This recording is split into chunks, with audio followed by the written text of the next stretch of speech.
Hey everyone, it's Ali Loren and welcome to the Blanket Sessions Volume 2. Today I'll be talking to my old mate from Queensland, Davey Thompson, about his experiences of being a queer Aboriginal person in Australia today. Oh, well hello, look at this gorgeous Melbourne afternoon with my very good friend, Davey Thompson. Hi. 10 words to describe myself. The lightning round, let's go. Fun, occasionally fun, ambitious, political, hard to swallow sometimes, as one word. Okay, yeah. Davey, hard to swallow sometimes, Thompson. Well, I don't know how many words that was. I don't think it was enough. No! Okay, let's go two more. I would say princess, because I'm not quite a queen yet. Not quite. I am regal still, so... Regal. Yeah. Do you think you'll ever get to the queendom? Absolutely. I would say modest. I'm gorgeous, I'm talented, I'm fabulous, I'm just so humble. I'm very humble. That's actually like my catchphrase.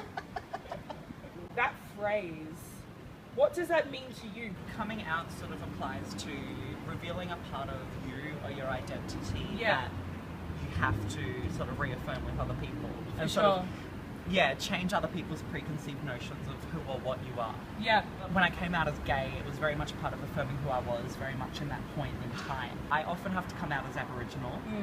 That's why I love wearing this shirt so much, because definitely. it starts the coming out process. I often, do have to come out still. You've just always had this confidence. Yeah. And I wonder, was it that coming out and that being vulnerable that got you there? It was not there. It was very, very much fake it till you make it, and it still is to a degree this day. Growing up Aboriginal in John Howard's Australia, that was fun. There's very different political persuasions behind outback Queensland and metropolitan Melbourne. I actually never encountered any cultural homophobic attitude from my relatives out home. And I guess the homophobia that I ever got from them was just byproducts of Western religion that was brought to this country. And so I just reminded them of that once I was comfortable with it, and they closed their mouths. We really need to get rid of the homophobia that is so ingrained within Australian culture, most definitely, because that is what's contributing to those astronomical suicide rates. We also need to just get rid of that homophobia that we accept. It's un-Australian, really, if you ask me. Vulnerability to me it's a human emotion. It's completely fine. I think there's such a large spectrum of emotions that we feel. It is a time where you feel quite vulnerable and weak and sort of like you have a target on your back. But for me, vulnerability is also where you find your strength. For sure. It's often when I'm feeling really vulnerable, that's when I recognize the strengths in a lot of people around me. It's okay to feel vulnerable, absolutely. It's a reminder that you are human and you are fragile, and it's okay for you to feel uncomfortable about certain things. It's just a part of learning and growing. What was the difference between coming out to your family and friends? So my parents divorced and my mum moved from Barcaldine, which is like inland central west Queensland. No ocean, nowhere, that's it. I'm from the bush. Oh yeah. She went from like outback to Bundaberg, which for me is like the land of opportunity. Oh yeah. I moved there as a 15-year-old going, great, new school, new town, new life. You're like working girl. Like, Exactly it. Yeah, and I sort of came out to my classmates as bisexual, which isn't true. I'm gayer than Christmas at Cher's house.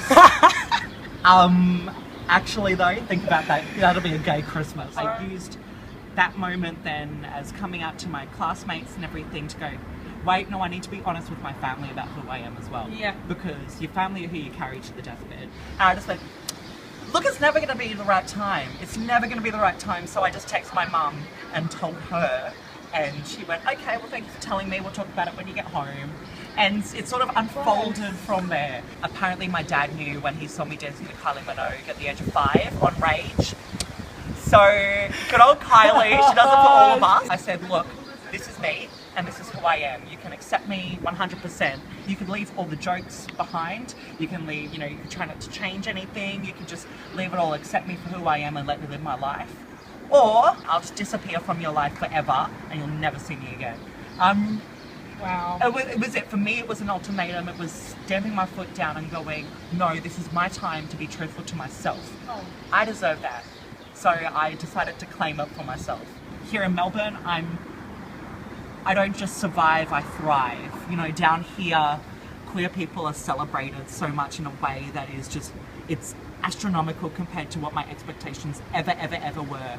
Now, sort of being around people who really celebrate and encourage every little facet of me that I'm comfortable with it's incredibly, I don't know, spiritual, it's touching, it's actually like going, oh wow, this is puberty. Oh, I'm becoming an adult. Wow. Give me a hug. You've been so amazing. Thank you so much.